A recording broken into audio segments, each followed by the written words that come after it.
د سهار لومړی رڼا خپرېدونکې وه چې ناڅاپه د هجر وادي د یوې دردونکي کونج څخه ولړزېده. نه هوا چلېده او نه چا خبرې کوي. ناڅاپه یوه غریزه ګټه له منځه وڅېرېده. دوړې پورته شوې، رڼا راووته او له دننه څخه یوه عظیمه کوخه راووته. خلکو ووېرېدل او وسته شوې.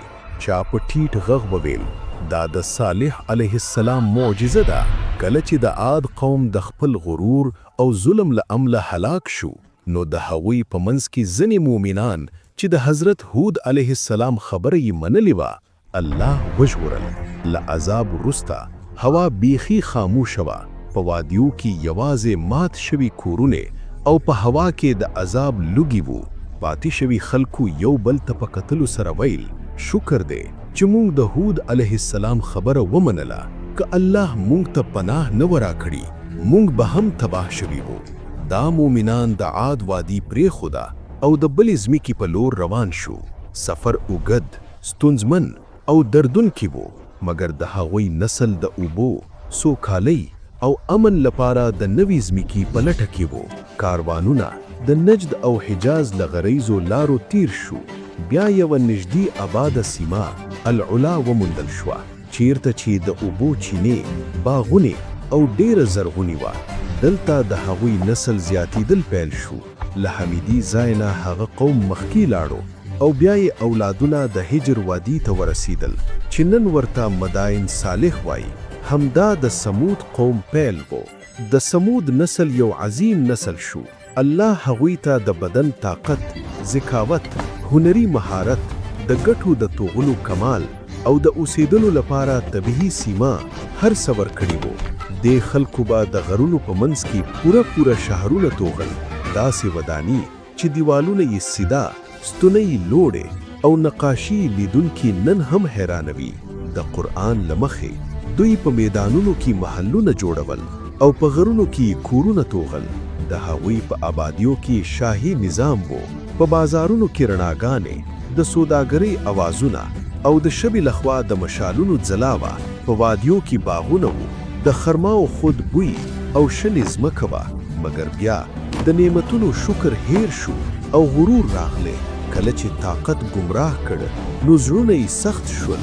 په غرونو کې توغل شوي بوتان یې معبودان کړل. الله یې هیر کړل او طبیعي طاقتونه یې رابلل. په خپل طاقت، دولت او د غرونو توغلو په هنر یې دومره غرور وو چې ویل به یې له موږ نه لوی قوم په نړۍ کې بل نشته.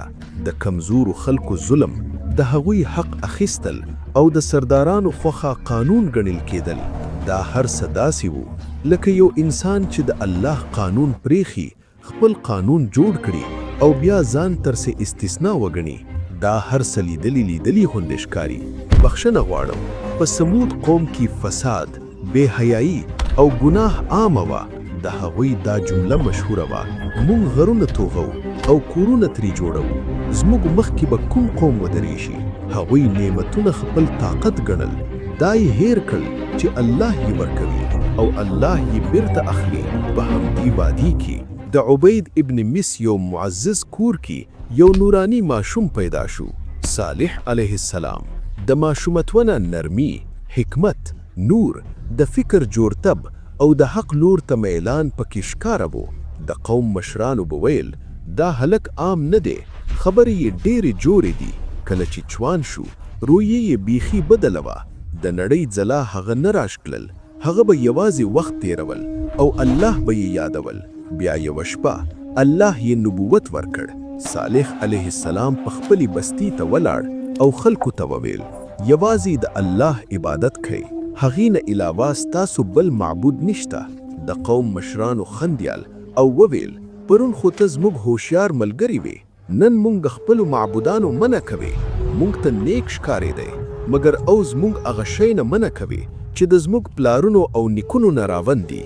صالح علیه السلام په مینه ورته وویل دا وادي، دا ودانی، دا طبیعت د الله نعمت دی، شکر یې ادا کړئ، شرک مه کوئ. مګر د قوم جواب دا و بې ثبوته خبرې مه کوه، که ته رښتینی یې نو نشان وښیئ.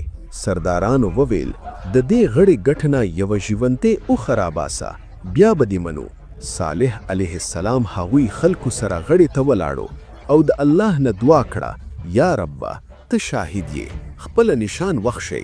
بیا یوې شیبه کې د وادۍ رنگ بدل شو، غړه له منځه وڅیرېده. د رڼا څپې ټول خلکو حیران کړل او بیا یوه عظیمه اوښه د ګټې نه راووته. هغه عامه اوښه نه وه، په قرآن کې ورته ناقة الله او آیت ویل شوي دي. هغې هیبت او عظمت د قوم سترګو د لومړي تلي ول کړي وو.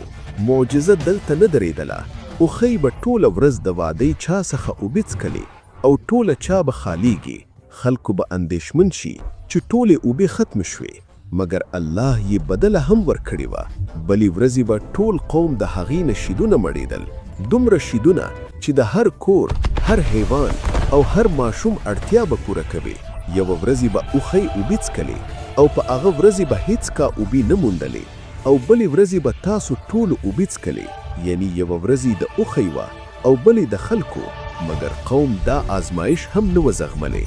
سردارانو ویل زموږ ازادي اخیستل شوې ده، یوه اوښه به زموږ په اوبو حکومت کوي. هغوی غرور بیا راپارېدو. کله چې ځینې خلک ایمان راوړل، د سردارانو مخو باندې د ویرې او حرس نشانې ښکاره شول. هغوی وویل د دې اوښې له امله د صالح عزت زیاتیږي، که موږ څه نه وکړل قوم به ورپسې لاړ شي. بیا یې سازش کړ چې دا نشان له منځه ویوسي، نو د صالح اثر هم ختمیږي. یوه شتمنې ښځه وویل چې کوم دا اوښه ووژني، زه به خپله لور ورته به نکاح کړم. ځوانان تیار شول، نن شپه به دا اوښه نه پاتېږي. کله چې اوښۍ اوبه څکلې او بیرته روانه وه، قاتلان ورپسې شو. لومړی یو کس ور باندې غشي وویشتو، د اوښۍ پشه ژبله شوه. بیا نور ورپسې ورغلل او یو برت کې یې هغه نشان ووشنل. قوم غوغا کړه، موږ اوښه ووشنل، اوس ټولې اوبې زموږ دي. همدا هغه جرم و چې ورباندې عذاب واده شوی و. صالح علیه السلام راغلی، مخ یې زیړ و او په سترګو کې اوښۍ وې. قومه دا مو څه وکړو؟ د الله نشان مو ووشنل، اوس سره یې ستاسو یوازې 3 ورځې دي. عذاب موږ خو څه نه وینو. مګر بیا د عذاب شیبې پیل شوې. لومړۍ ورځ مخې زیړ شول، دویمه ورځ مخې سرې شول، هوا ګرمه او آسمان سور شو. دریمه ورځ مخې تورې شول او په وادي کې د مرګ بوی خپور شو. او بیا د سهار ورځ نه وړاندې آسمان ولړزېده، غرونه وخوځېدل، د ځمکې یو ویرونونکی आवाज راغلی، او بیا یوه چیغه، داسې چیغه چې زړونه یې چاودي وي. روحونه د جسمونه ووتل. د قوم ټول خلک په خپلو کورونو کې د مخو مړي پراتی پاتې شوې. په قرآن کې راغلی دي یوه چیغه یې ونیول، د سمود قوم ختم شو. صالح علیه السلام د وادۍ غاړه ودرېدل او وویل ما تاسو ته نصیحت کړې وه، مګر تاسو نصیحت کوونکي نه خوښولې. د صالح میدان نن هم شاهدي ورکوي چې کله د الله د نشان نه انکار شي، نو قومونه په ودانیو نه جوړل کیږي، بلکې په ایمان جوړل کیږي. که تاسو ته دا قرآني کیسه خوښه شوله، ویډیو لایک کړئ، په کمنټسو کې ولیکئ چې راتلونکي قصت کې د کوم قوم کیسه لیدل غواړئ، او چینل سبسکرایب کول مه هیروئ.